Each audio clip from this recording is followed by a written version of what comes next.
Povo do Dilsa Flores Albrecht, aqui é a professora Mônica falando diretamente da biblioteca.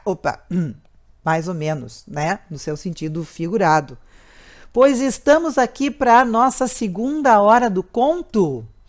E como ela está acontecendo em abril, antecede a semana que vem, que será a Semana dos Povos Indígenas. Para comemorar, vamos ler um autor indígena, Munduruku, em especial o Daniel Munduruku, que tem 2 livros que fazem parte do nosso acervo lá na biblioteca. Vou começar falando do livro Coisas de Índio. Vou retirar 2 partezinhas só para a gente começar a entrar no assunto. Ele diz: você sabia que povo, nação ou etnia são palavras bem mais adequadas do que tribo? Isso porque elas expressam melhor a diversidade étnica, cultural, social e linguística dos nativos brasileiros. Ainda, neste livro, ele diz: é bom que a gente saiba que tratar alguém de índio pode parecer uma ofensa grave nos nossos dias. Por que não tratar quem pertence a uma etnia diferente da nossa pelo nome do seu povo? Por exemplo, eu sou Munduruku, não sou só índio. As pessoas deveriam se acostumar a tratar-me desse jeito, porque assim elas estarão me valorizando a minha gente e não me rebaixando a um termo que está ligado a coisas pejorativas. Por isso, este livro, Coisas de Índio, ele vai exatamente tratar sobre as diferenças culturais que existem entre os diversos povos indígenas, né? E que são bastante grandes, né? Então, é um livro muito rico. O segundo livro já é um livro narrativo, que vai contar uma memória do Daniel Munduruku, uma memória da vida dele. Se chama Meu Vô Apolinário, um mergulho no rio da minha memória. A folha de rosto vai nos aproximando mais do pensamento do Daniel Munduruku. Logo vem a folha da dedicatória. Estamos abrindo as primeiras páginas do livro. Aqui ele dedica o livro ao seu avô e outras pessoas importantes na sua vida que ajudaram ele no momento em que ele escrevia esse livro tão bonito que nós estamos olhando. Logo vem o sumário, onde vai mostrar que o livro é dividido em capítulos. Cada um tem um título, mas fazem parte de uma mesma história, né? Da onde eu vou ler o primeiro capítulo? Eu vou ler A Raiva de Ser Índio, porque é um livro longo, eu não vou ter tempo de ler ele todo aqui. No final do livro nós encontramos um glossário. É exatamente porque o glossário é um dicionário de algumas palavras mais complicadas que tem nesse livro, em função dele estar usando termos que são da língua falada pelos Munduruku. Um detalhe fantástico do livro também é o Rogério Borges, que é o ilustrador e, apesar de não ter laços biológicos, ou seja, ser descendente de indígenas, né? Ele desde sempre trabalhou ilustrando autores legitimamente indígenas ou estudiosos, né? Então ele tem uma habilidade de perceber detalhes fantásticas, né? fechando o livro, né, para vocês terem uma ideia, né, depois eu não fotografei todos os capítulos, mas temos a contracapa que vem sempre com uma sinopse, um pequeno resumo do livro em questão. Eu convido a todos então a ouvir o primeiro capítulo, que se chama A Raiva de Ser Índio. A gente não pede para nascer, apenas nasce. Alguns nascem ricos, outros pobres, uns nascem brancos, outros negros, uns nascem num país onde faz muito frio, outros em terras quentes. Enfim, nós não temos muita opção mesmo. O fato é que, quando a gente percebe, já nasceu. Eu nasci índio, mas não nasci como nascem todos os índios. Não nasci numa aldeia rodeada de mato por todo lado, com um rio onde as pessoas pescam peixe quase com a mão de tão límpida que é a água. Não nasci dentro de uma uca munduruku. Eu nasci na cidade. Acho que dentro de um hospital. E nasci numa cidade onde a maioria das pessoas se parece com um índio, em Belém do Pará. Nasci lá porque meus pais moravam lá. Meu pai é índio e viveu numa aldeia como depois eu iria viver também. Fui o primeiro filho da família a nascer na cidade. Antes de mim, já tinham nascido 4 meninas e 2 meninos. Um dos meninos não cheguei a conhecer. Todos nascidos fora da cidade. E depois de mim viriam ainda 3 meninos. Era uma alegria só. Meus pais tinham ido para Belém em busca de uma maneira de sustentar tantas bocas, uma vez que já não era tão fácil viver na aldeia e eles sonhavam com a cidade. Por isso, meu pai aprendeu uma profissão: carpinteiro. Foi e ainda é um grande mestre neste ofício. Minhas primeiras lembranças, além de um terremoto que vivi aos 4 anos, são as de meu pai martelando, serrando e falando sobre as propriedades da madeira.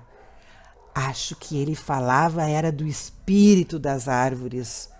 Só não me lembro bem disso. De qualquer modo, meu pai era um grande artesão e foi graças a essa sua habilidade que pôde alimentar tantos filhos durante tanto tempo. Nós sempre moramos na periferia de Belém. Nossa maloca não era nossa e muitas vezes tivemos que mudar de lugar, de casa, de bairro. Foi uma época bem sofrida. Meus irmãos tiveram que ir trabalhar na cidade para ajudar nas despesas. Eu mesmo fui vendedor de doces, paçocas, sacos de feira, amendoim, chope. Chope? É um suco colocado em saquinhos plásticos congelados. Em São Paulo chamam de geladinho, aqui também. Fazia tudo isso com alegria. Eu era uma criança que gostava de fazer coisas novas. Só não gostava de uma coisa: que me chamassem de índio. Não! Tudo menos isso! Para meu desespero, nasci com cara de índio, cabelo de índio, apesar de um pouco loiro, tamanho de índio. Quando entrei na escola primária, então, foi um Deus nos acuda. Todo mundo vivia dizendo: olha o índio que chegou à nossa escola. Meus primeiros colegas logo se aproveitaram para colocar em mim o apelido de Aritana. Não preciso dizer que isso me deixou fulo da vida e foi um dos principais motivos das brigas de rua nessa fase da minha história. E não foram poucas brigas, não. Ao contrário, briguei muito e, é claro, apanhei muito também. E por que eu não gostava que me chamassem de índio? Por causa das ideias e imagens que essa palavra trazia. Chamar alguém de índio era classificá-lo de atrasado, selvagem, preguiçoso. E como já contei, eu era uma pessoa trabalhadora que ajudava meus pais e meus irmãos, e isso era uma honra para mim. Mas era uma honra que ninguém levava em consideração. E eu ficava muito triste, porque meu trabalho não era reconhecido. Para meus colegas, só contava a minha aparência e não o que eu era e fazia. Somente um lugar me deixava feliz. Aliás, 2 lugares. Um era o quintal da casa, pois a gente morava numa casa onde havia um imenso terreno baldio e ali eu reunia meus colegas para brincar. Ali treinei meus ouvidos para ouvir as conversas das corujas e dos sapos. Ali me refugiava quando queria ficar sozinho e pensar nos conhecimentos que estava adquirindo, nos livros que estava lendo. Ali comecei a jogar futebol nos campos improvisados que a gente fazia. Havia, porém, outro lugar maravilhoso para onde sempre fazia questão de ir. Para esse lugar, entretanto, eu não podia ir sozinho. Tinha que ser levado porque ficava longe da cidade. Era nossa aldeia familiar em Maracanã. E assim ele vai contando essa vida nos 2 mundos, cidade e aldeia, e vai se construindo através de um exemplo que o avô lhe ensinou: as águas, os rios e o curso da vida. Para terminar essa nossa segunda hora do conto, convido vocês a desfrutarem dessa música fabulosa, composta para o Festa de Parintins, na Amazônia. Sou igara dessas águas, sou a seiva dessas matas e o ruflar das asas de um beija-flor. Índio do Brasil. Eu vivi em plena harmonia com a natureza, mas num triste dia um caril invasor no meu solo sagrado pisou, desbotando o verde das florestas, garimpando o leito desses rios. Já são 5 séculos de exploração, mas a resistência ainda pulsa no meu coração. Na cerâmica marajoara, do Rio Sateré, da plumária capó, da pintura cajuel, Muirapitanga e Camiaba, na zarabatana macu, no arco munduruku, no manto tupinambá, na flecha cabaiurá, na oração terçana.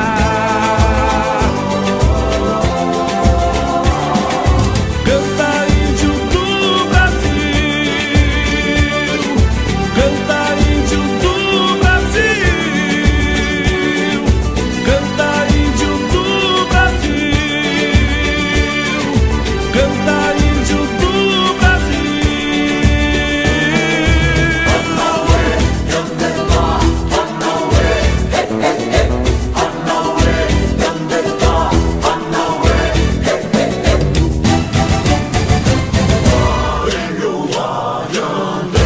Eu vivi em plena harmonia com a natureza, mas num triste dia o caril invasor, tô lembrando que chegou. Desbotando o verde das florestas, garimpando o leito desses rios. Já são 5 séculos de exploração, mas a resistência ainda pulsa no meu coração. Na cerâmica marajoara, Aqui, ó, vários nomes de povos indígenas.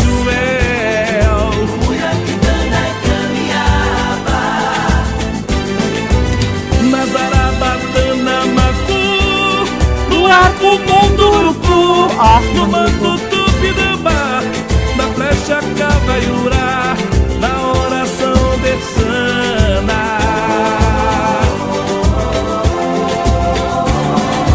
Canta índio do Brasil, canta índio do Brasil, canta índio do Brasil, canta